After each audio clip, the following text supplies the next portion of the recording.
السلام علیکم۔ آج کی اس ویڈیو میں ہم آپ کو بتائیں گے کہ کربلا کے بعد کیا ہوا۔ جب حضرت حسین اور تمام لوگوں کو شہید کر دیا گیا تو آپ کی شہادت کے بعد دشمن آپ کے جسم مبارک پر موجود ہر چیز لوٹ کر لے گئے۔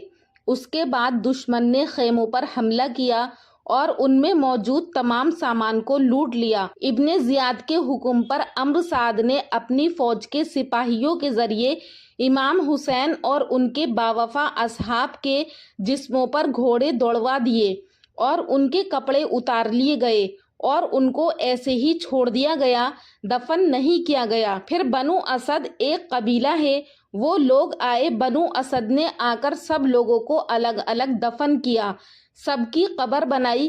پھر جب دشمن کو پتہ چلا تو انہوں نے سب قبروں کے اوپر پانی چھڑوا دیا تاکہ سب کے نام و نشان مٹ جائیں۔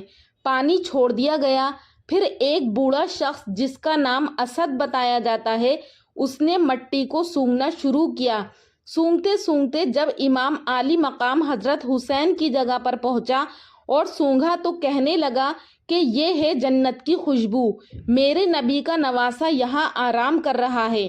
وہاں آپ کی قبر کو دوبارہ بنایا گیا۔ جب یہ قافلہ چلا اور خیموں کے اندر جو خواتین تھیں، جن میں ان کی بہن زینب، ان کی زوجہ شہر بانو اور دیار حرم کی شہزادیاں، ان سب کو نکال کر رسیوں سے باندھ کر اونٹوں پر سوار کر دیا گیا۔ حضرت امام زین العابدین حضرت علی کے بیٹے یہ بیمار تھے اور 14 سال کے تھے، اس لیے وہ بچ گئے۔ جب یہ قافلہ اس جگہ سے گزرا جہاں پر لاشیں پڑی ہوئی تھیں تو زین العابدین پر بے ہوشی طاری ہو گئی اور حضرت زینب جنہوں نے بہت حوصلے سے کام لیا، ان کا حوصلہ ٹوٹ گیا، آنسو بہنے لگے، کلیجہ منہ کو آ گیا۔ حضرت زینب نے جب پیچھے مڑ کر دیکھا تو کہنے لگی کہ میرے نبی کا گھر ذبح ہوا پڑا ہے، میرے نبی کے لاڈلوں کی نسل کٹی پڑی ہے۔ اور بے ساختہ حضرت زینب کی زبان سے یہ الفاظ نکلے اور مدینے کی طرف منہ کر کے حضور صلی اللہ علیہ وسلم سے یہ فریاد کی کہ یا رسول اللہ، اے پیارے آقا، اے میرے نانا محترم، یہ دیکھیے آپ کا حسین پڑا ہے، بدن سے کپڑے اتار لیے گئے، کفن بھی نہیں دیا۔ مٹی کو غیرت آئی تو اس نے سب کے جسم کو اپنے غبار سے ڈھک دیا۔ حضور آپ کی اولاد کاٹ دی گئی، حضور دیکھیے آپ کی بیٹیوں کے ہاتھ باندھ دیے گئے۔ تو اس منظر کو دیکھ کر یا سن کر کوئی ایسی آنکھ نہیں جو روئی نہ ہو۔ عمرو بن سعد نے اس دن امام حسین کے سر مبارک کو خولی اور حمید بن مسلم کے ساتھ کوفہ بن زیاد کے پاس بھیج دیا۔ اسی طرح اس نے اپنے سپاہیوں کو دوسرے شہداء کے سروں کو بھی اور ان کے جسم سے جدا کرنے کا حکم دیا اور ان سب کو کوفہ روانہ کر دیا۔ کوفے میں رات کو ابن زیاد کا گھر بند تھا تو خولی جو امام حسین کا سر لے کر چلا تھا اس کو اپنے گھر لے گیا۔ جب وہ اپنے گھر آیا تو اس نے اپنی بیوی سے کہا کہ آج میں تمہارے لیے ایسی چیز لایا ہوں جسے دیکھ کر تم خوش ہو جاؤ گی۔ تو اس کی بیوی نے پوچھا کہ کیا لائے ہو؟ تو اس نے کہا کہ میں امام حسین کا سر لایا ہوں۔ تو یہ دیکھ کر اس کی بیوی نے کہا کہ تو برباد ہو جا، لوگ تو سونا چاندی لاتے ہیں اور تو حضور کے نواسے کا سر لایا ہے، میں تیرے ساتھ اب زندگی بھر نہیں رہوں گی۔ یہ خاتون بتاتی ہیں کہ رات بھر ایک نور تھا جو کہ حضرت حسین کے سر سے آسمانی دنیا تک روشن تھا اور اس کے اوپر سفید رنگ کے پرندے منڈلا رہے تھے۔ یہ خاتون خولی کا گھر چھوڑ کر ہمیشہ کے لیے چلی گئیں۔ پھر صبح میں خولی امام حسین کے سر کو لے کر ابن زیاد کے دربار میں جاتا ہے اور وہاں پر حضرت حسین کا سر ابن زیاد کے سامنے رکھ دیتا ہے اور دربار لوگوں سے بھرا ہوا تھا۔ یہاں پر بھی ابن زیاد حضرت امام حسین کے سر کی بے حرمتی کر رہا تھا۔ اس کے ہاتھ میں ایک چھڑی تھی، وہ اس چھڑی سے بار بار آپ کے ہونٹوں اور دانت مبارک پر مار رہا تھا۔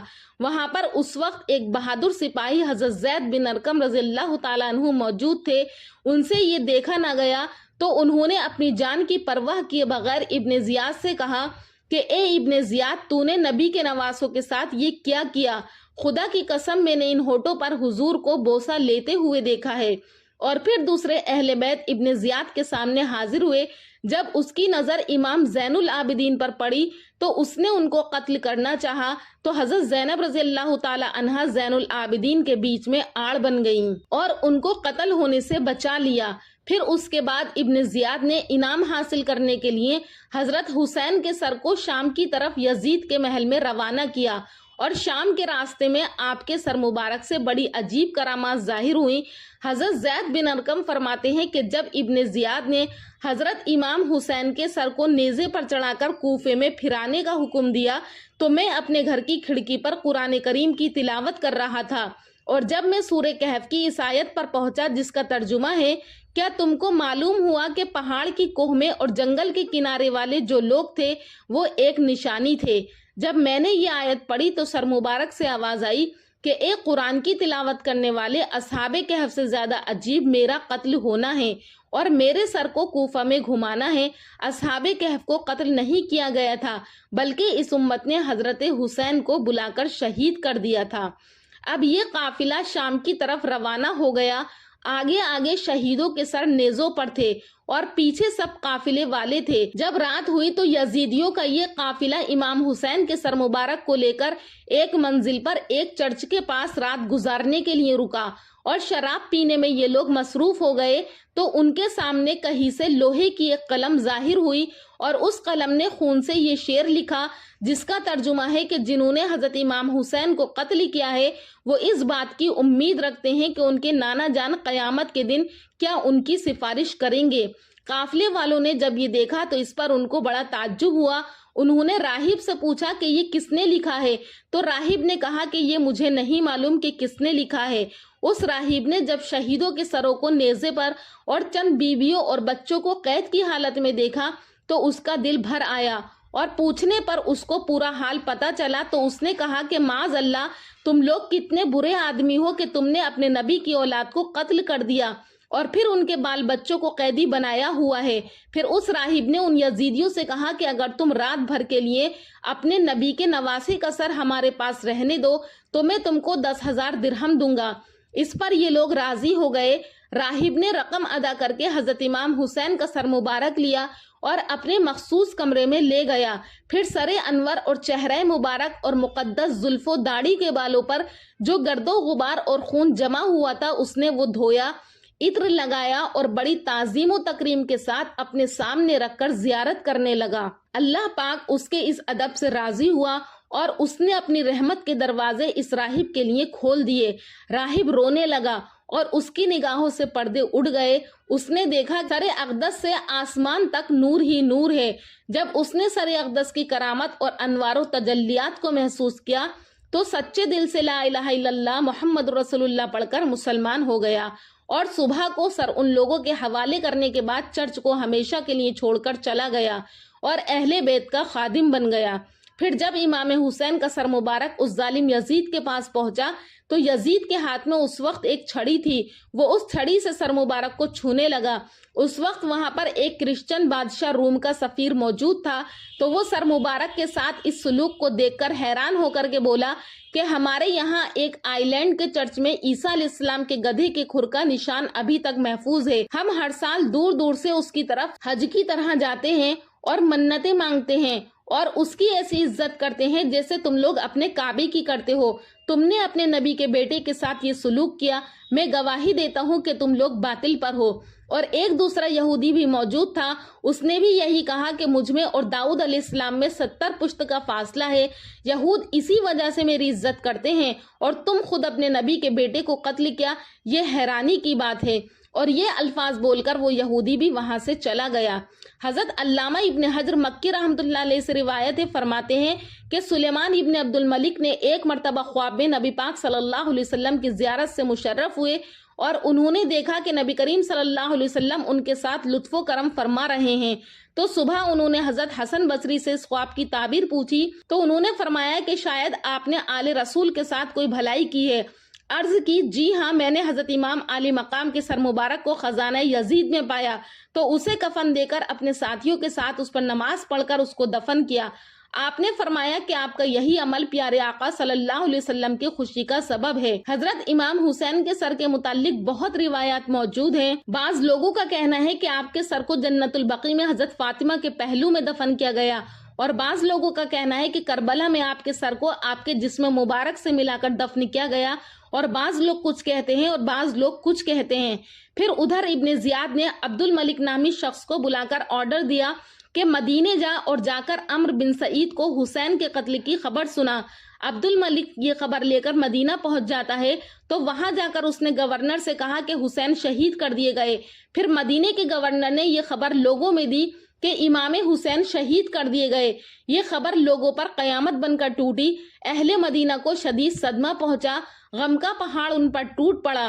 عبد الملک کہتا ہے کہ میں نے شہادت حسین کی خبر کے وقت جو مدینہ کے لوگوں کے غم کی کیفیت دیکھی ہے، ایسی میں نے زندگی میں کبھی نہیں دیکھی۔ امام زین العابدین اور دیگر افراد کے مدینہ پہنچنے سے پہلے ہی یہ خبر مدینہ پہنچ گئی تھی کہ حسین شہید کر دیے گئے۔ اور پھر ادھر نعمان بن بشیر صحابی رضی اللہ تعالیٰ عنہ کی رہنمائی میں زین العابدین اور تمام لوگوں کا قافلہ مدینے لایا گیا۔ قافلہ مدینے پہنچ چکا تھا۔ مدینہ منورہ کے لوگوں کو واقع کربلا کی خبر پہلے ہی پہنچ چکی تھی۔ جب یہ لوٹا ہوا قافلہ شہر میں داخل ہوا تو مدینے میں یہ کوہرام مچ گیا۔ غم کی شدت میں اہل مدینہ گھروں سے روتے ہوئے نکل پڑے۔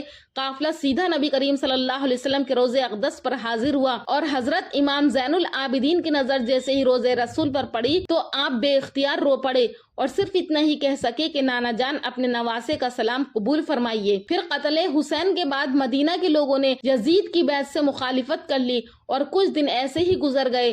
پھر یزید نے مسلم بن عقبہ کے ساتھ اپنے لشکر کو بھیج کر مدینہ والوں سے یہ کہا کہ تمہارے پاس 3 دن ہیں، اگر تم چاہو تو ہم سے صلح کر لو، ورنہ ہم تم سے جنگ کریں گے۔ جب 3 دن گزر گئے تو اس کے بعد مسلم بن عقبہ نے کہا کہ بتاؤ تم لوگ کیا چاہتے ہو؟ تو مدینہ کے لوگوں نے کہا کہ ہم تم کو ایسے ہی نہیں چھوڑ سکتے کہ تم اللہ کے دین کی اور بے حرمتی کرو، لہٰذا ہم تم سے جنگ کریں گے۔ تمام صحابہ اکرام نے دل و جان سے جنگ کی اور دشمن پر وار کیے اور جذبہ ایمانی کے ساتھ لڑتے رہے اور شہید ہوتے گئے۔ یہ جو یزید کی فوج اور صحابہ اکرام کی جنگ ہوئی، اس جنگ کو واقعہ حرہ کے نام سے تاریخ میں جانا جاتا ہے، اور ان یزیدیوں نے مدینہ منورہ میں وہ طوفان بدتمیزی برپا کیا جس کے تصور سے روح کانپ اٹھتی ہے۔ قتل و غارت گیری کری، ظلم کا بازار گرم کیا، لوگوں کے گھروں کو لوٹ لیا، 700 صحابہ اکرام کو بے گناہ شہید کیا، تابعین اور حافظ قرآن کو شہید کیا، لوگوں کو قید کیا، خواتین کی بے حرمتی کی گئی، مسجد نبوی کے ممبر کے پاس گھوڑے باندھ دیے اور ان کی لید اور پیشاب ممبر اطہر پر پڑا رہا۔ 3 دن تک مسجد نبوی میں لوگ نماز نہ پڑھ سکے، صرف سعید ابن مسیب جو بڑے تابعین میں سے تھے وہ مجنون بن کر وہاں حاضر رہے۔ آخر میں ان ظالموں نے انہیں بھی گرفتار کر لیا، مگر پھر دیوانہ سمجھ کر چھوڑ دیا۔ سعید ابن مسیب فرماتے ہیں کہ حرہ کی راتوں میں جس وقت یزیدیوں نے حملہ کیا تھا، میرے سوا دوسرا کوئی شخص مسجد نبوی میں نہیں رہ سکا۔ وہ وہاں پر روحانی طور پر اذان اور نماز کی آوازیں سنتے تھے اور نماز ادا کرتے تھے۔ یزیدیوں کی لوٹ ماری، گرم بازاری اور گنڈا گردی کا اندازہ اس سے بھی لگایا جا سکتا ہے کہ یزید کی فوج جب ابو سعید خدری رضی اللہ تعالیٰ عنہ کے گھر میں گھسی اور کچھ نہیں پایا تو انہوں نے آپ کی داڑھی مبارک کے ساتھ بال اکھاڑ لیے۔ اس طرح اس خبیث لشکر نے ایک نوجوان کو پکڑ لیا، اس کی ماں فریاد کرتی رہی تو اس لڑکے کی ماں کے سامنے لڑکے کو شہید کر دیا اور اس کا سر اس کی ماں کی گود میں دے دیا اور کہا کہ تو اپنے زندہ رہنے کو غنیمت سمجھ۔ اور جب اس مسلم بدکار نے اہل مدینہ کو زبردستی یزید کی بیعت پر مجبور کیا اور لوگوں نے نہیں مانا تو پھر باقی لوگوں کو بھی قتل کر دیا۔ پھر مدینہ میں قتل و غارت کرنے کے بعد یہ مکہ کی طرف متوجہ ہوا تاکہ مکہ کے لوگوں کو بھی انجام تک پہنچا پائے اور یزید کی بیعت کے لیے مجبور کرے۔ تو ناظرین، بتایا جاتا ہے کہ راستے میں ہی اس مسلم بن عقبہ پر فالج کا اٹیک ہوا اور یہ بدبخت جس نے مدینہ کے ہزاروں لوگوں کا خون بہایا، اس فالج کے زیر اثر فوراً ہی مر گیا۔ سامعین، یہ تھے ظلم و ستم جو اہل بیت اور مدینہ کے لوگوں پر کیے گئے۔ اللہ پاک سے دعا ہے کہ اللہ پاک اہل بیت پر ہزاروں درود اور کروڑوں رحمتیں نازل ہوں۔